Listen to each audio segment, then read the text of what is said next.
ಹಾ ಹಾ ನಾನ್ ಅನ್ಕೊಂಡೆ ಒಂದೇ ಅಂಶ ಮಿಕ್ಕಿದೆ ಅಂತ. ನೋಡ್ತಿದ್ರೆ ಒಂದ್ ಅಂಶ ತಗೊಂಡ್ರೆ ಇನ್ನೊಂದ್ ಅಂಶ ಫ್ರೀ ಅನ್ಸುತ್ತೆ. ತುಂಬಾ ದಿನದ ಮುಂದೆ ನಡೆದ ಕತೆ. ಒಂದು ದಟ್ಟವಾದ ಕಾಡಲ್ಲಿ ಒಂದು ಮರದ ಕೊಂಬಿನ ಮೇಲೆ ಒಂದು ಗೂಡಿತ್ತು. ಅದರಲ್ಲಿ ಹಂಸದ ಕುಟುಂಬ ಜೀವಿಸ್ತಿತ್ತು. ಅವ್ರಿಗೆ ಒಂದ್ ಮಗು ಕೂಡ ಇತ್ತು. ಅದು ಹುಟ್ಟಿದ್ದಂಗ್ಲೆ ಕಪ್ಪಗುಟ್ಟಿರುತ್ತೆ. ಅದು ಬೆಳೀತಿದ್ದಂಗ್ಲೆ ಅವ್ರ ಅಪ್ಪ ಅಮ್ಮ ಇಬ್ರು ಅದನ್ನ ಸುಮ್ನೆ ಬೈಯೋದು ಶುರು ಮಾಡ್ಬಿಡ್ತಾರೆ. ಇಲ್ಲಿ ನೋಡು, ಎಷ್ಟು ಕಪ್ಪು ಇವನು. ನಮ್ಮ ಪ್ರಜಾತಿಲಂತೂ ಯಾರು ಕಪ್ಪಿಲ್ಲ. ಮತ್ತೆ ಇವನ್ ಹೇಗಾದ? ಹೌದು ರೀ, ಸರಿಯಾಗಿ ಹೇಳಿದ್ರಿ. ನೋಡ್ರಿ, ಈ ತರ ಕಪ್ಪಗ್ ಬಂದು ಹುಟ್ಟಿದೆ ಈ ಮಗು. ಇದ್ರಿಂದ ನಾನು ಮುಖ ತೋರ್ಸಕ್ ಆಗ್ತಿಲ್ಲ ಆಚೆಯಲ್ಲಿ. ಒಂದ್ ವೇಳೆ ನಮಗೂ ಸುಂದರವಾದ ಮಗು ಹುಟ್ಟಿದ್ರೆ ನಮಗೂ ಮಾನ ಮರ್ಯಾದೆ ಉಳಿತಿತ್ತು. ಇದೇ ತರ ದಿನ ಕಳೀತಾ ಹೋಗ್ತು. ಮತ್ತೆ ಆ ದಿನಾನೇ ಬಂದ್ಬಿಡ್ತು ಈ ಅಂಶಗಳು ಒಂದು ಸುಂದರವಾದ ಮಗುನ ನೋಡೋ ದಿನ. ಅವರಿಬ್ಬರಿಗೆ ತುಂಬಾ ಸುಂದರವಾದ ಒಂದು ಮಗು ಹುಟ್ಟತ್ತೆ. ಆ ಮಗು ಅವ್ರ ಅಪ್ಪ ಅಮ್ಮ ತರನೇ ತುಂಬಾ ಸುಂದರವಾಗಿರುತ್ತೆ. ಇದು ನೋಡು, ಇದನ್ನು ಹೇಳ್ತಾರೆ ಹಂಸ ಅಂತ. ಮತ್ತ ಕಪ್ಪನ್ ನೋಡು, ನೋಡಿ ಯಾರಿಗಾದ್ರೂ ಡೌಟ್ ಆಗುತ್ತೆ ಹಂಸನ ಅಂತ. ಹಾ ರೀ, ನೀವ್ಯಾಕ್ ಚಿಂತೆ ಮಾಡ್ತೀರಾ? ಇವಾಗ ಈ ಮಗು ನೋಡಿ ಎಷ್ಟ್ ಚೆನ್ನಾಗಿದೆ ಅಂತ. ನಮ್ ಪ್ರೀತಿ ವಿಶ್ವಾಸ ಎಲ್ಲ ನಾವ್ ಈ ಮಗುಗೆ ತೋರ್ಸೋಣ. ಅಮ್ಮ ಅಪ್ಪ, ನೀವು ಯಾಕೆ ನಂಗೆ ಟಾಂಟ್ ಕೊಡ್ತಾ ಇರ್ತೀರಾ? ನಾನು ಕಪ್ಪಾದ್ರೆ ಅದು ನನ್ ತಪ್ಪ? ಬಾಯ್ ಮುಚ್ಚು. ನಿನ್ನಿಂದಾನೇ ನಮ್ ಮಾನ ಮರ್ಯಾದೆ ಹೋಗಿದೆ. ನಿನ್ನ ಮಗು ಅಂತ ಹೇಳ್ಕೊಳ್ಳೋದಕ್ಕೆ ನಾಚಿಕೆ ಆಗುತ್ತೆ. ಕಪ್ಪ ಅಂಶ ಪಾಪ ಬೇಜಾರಾಗಿ ಅಲ್ಲಿಂದ ಎಗರ್ಕೊಂಡ್ ಹೋಗ್ಬಿಡುತ್ತೆ. ಒಂದಿನ ಆ ಕಾಡಿನ ರಾಜ ಆದ ಗಿಳಿ ಎಲ್ಲಾ ಪಕ್ಷಿಗಳಿಗೆ ಟ್ರೀಟ್ ಇಡುತ್ತೆ. ಅಲ್ಲಿಗೆ ಎಲ್ಲಾ ಪಕ್ಷಿಗಳು ಅವರ ಮಕ್ಕಳ ಜೊತೆ ಬರ್ತವೆ. ಅರೆ, ಈ ಕಪ್ಪು ಹಂಸದ ಅಪ್ಪ ಅಮ್ಮನ ಮೇಲೆ ನೋಡಿ, ಒಂದು ಬೆಳ್ಳಗಿದೆ ಮತ್ತೆ ಇನ್ನೊಂದು ಎಷ್ಟು ಕಪ್ಪಾಗಿದೆ ನೋಡೋಕೆ ಆಗಲ್ಲ. ಆಗ ಆ ಗಿಣಿರಾಜ ಅಲ್ಲಿಗೆ ಬಂದು ಕಪ್ಪು ಹಂಸವನ್ನ ನೋಡಿ, ಇದು ಎಷ್ಟು ಕಪ್ಪಾಗಿದೆ.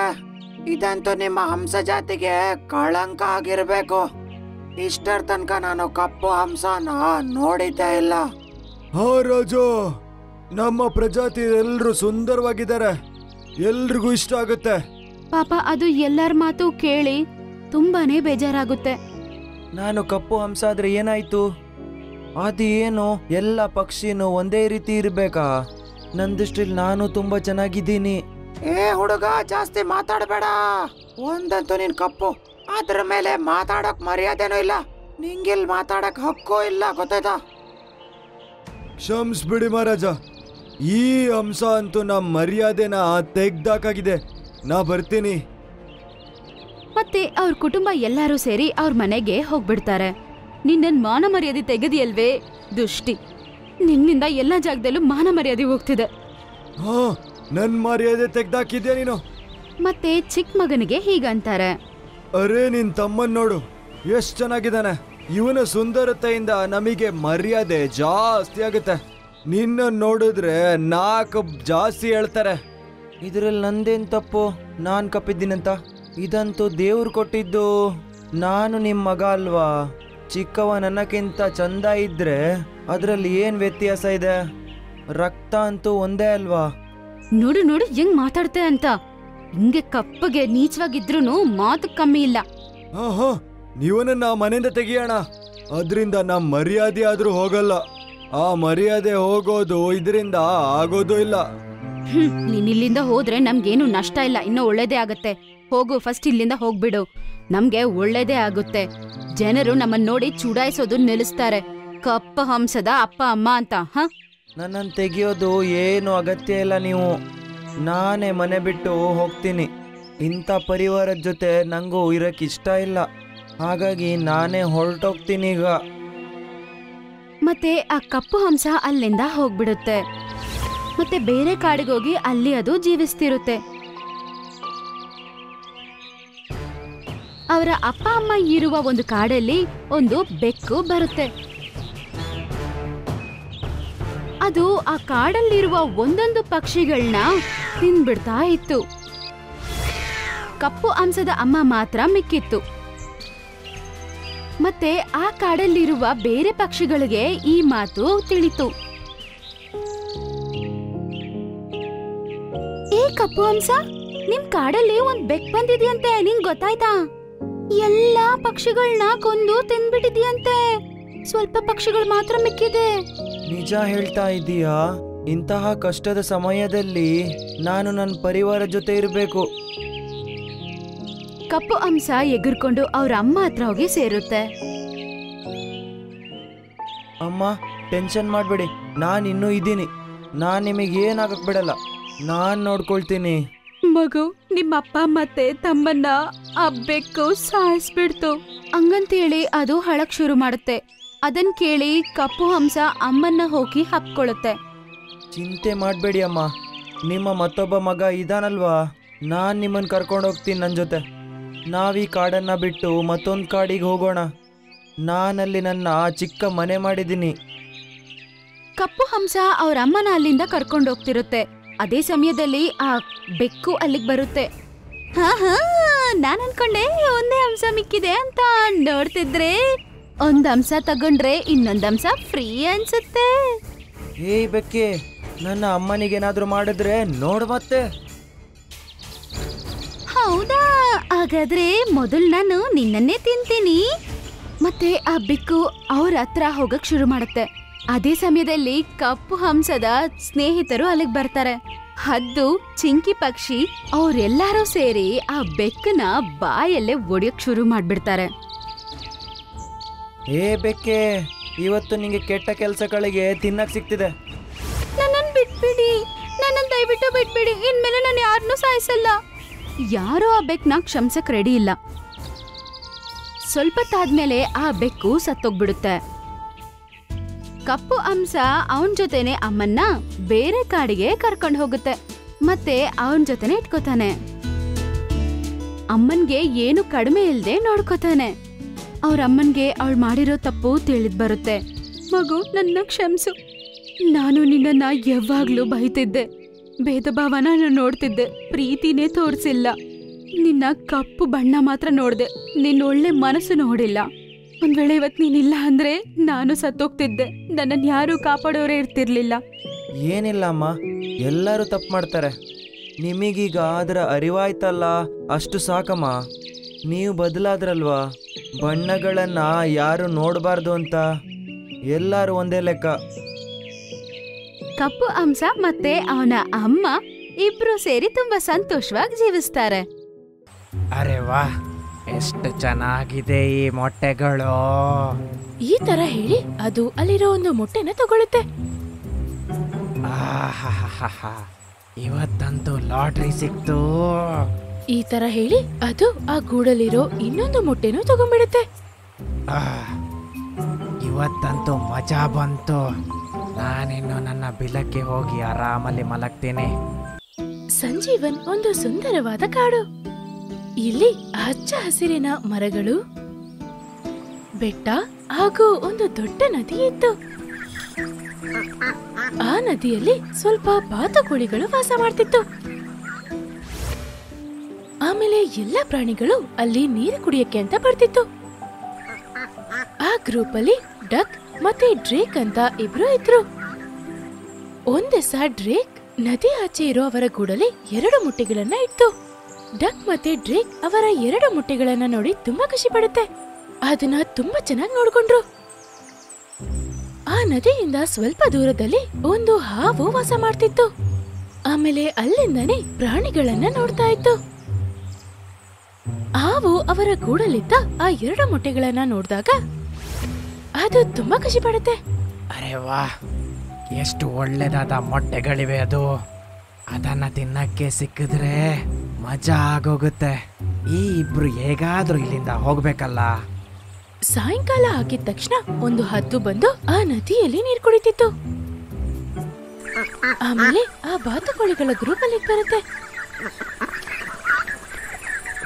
ಡಕ್ ಮತ್ತೆ ಡ್ರೇಕ್, ಇದು ನಿಮ್ಮ ಮೊಟ್ಟೆಗಳ? ನಾನು ಈ ಮೊಟ್ಟೆನ ಬೆಳಗ್ಗೆನೆ ಇಟ್ಟೆ. ಹಾ, ಹಾಗಾಗಿ ಬೆಳಿಗ್ಗೆಯಿಂದ ನೀವು ಕೆರೆಯಲ್ಲಿ ಕಾಣಿಸ್ತಾನೆ ಇಲ್ಲ. ಹೌದು, ಇವತ್ ಪೂರ್ತಿ ನಾನು ಇದನ್ನ ನೋಡ್ಕೋತಾ ಇದ್ದೆ. ಅಂದ್ರೆ ಮಧ್ಯಾಹ್ನನೂ ಏನು ತಿಂದಿಲ್ವಾ? ಈಗ್ಲೂ ಏನು ತಿನ್ನಲ್ವಾ? ಇಲ್ಲ, ಈಗ ತುಂಬಾ ಹೊಟ್ಟೆ ಹಸಿತಿದೆ. ಆದ್ರೆ ಈ ಮೊಟ್ಟೆಗಳನ್ನ ಬಿಟ್ಟು ಎಲ್ಲಿ ಹೋಗ್ಲಿ? ಅರೆ ಟೆನ್ಷನ್ ಮಾಡಬೇಡ, ಇಲ್ಲಿ ಇವಕ್ಕೆ ಏನೂ ಆಗಲ್ಲ. ನಾವು ತಿಂಡಿ ಸಿಕ್ತಾಗೇನೆ ತಿಂಡಿ ತಿಂದು ರಾತ್ರಿ ಒಳಗೆ ಬರೋಣ ಹಿಂದೆ. ಈ ತರ ಹೇಳಿ ಅವರಿಬ್ರು ಮೊಟ್ಟೆನ ಅಲ್ಲೇ ಬಿಟ್ಟು ಆ ಗ್ರೂಪ್ ಜೊತೆ ಹೋಗ್ತಾರೆ. ಹಾವು ಒಂದ್ ಕಡೆ ಬಚ್ಚಿಟ್ಕೊಂಡು ಅವ್ರು ಹೇಳೋದನ್ನ ಕೇಳಿಸ್ಕೊತಿತ್ತು. ಅವರು ಯಾವಾಗ ಮೊಟ್ಟೆನ ಬಿಟ್ಬಿಟ್ಟು ಹೋಗ್ತಾರೆ ಅಂತ ಅದು ಕಾಯ್ತಿತ್ತು. ಅವರು ದೂರ ಹೋಗಿದ ತಕ್ಷಣ ಹಾವು ಖುಷಿ ಪಡುತ್ತೆ. ಮುಖದಲ್ಲಿ ಒಂದು ಪುಟ್ಟ ನಗು ಮತ್ತು ದುರಾಸೆಯಿಂದ ಆ ಮೊಟ್ಟೆ ಹತ್ರ ಹೋಗುತ್ತೆ.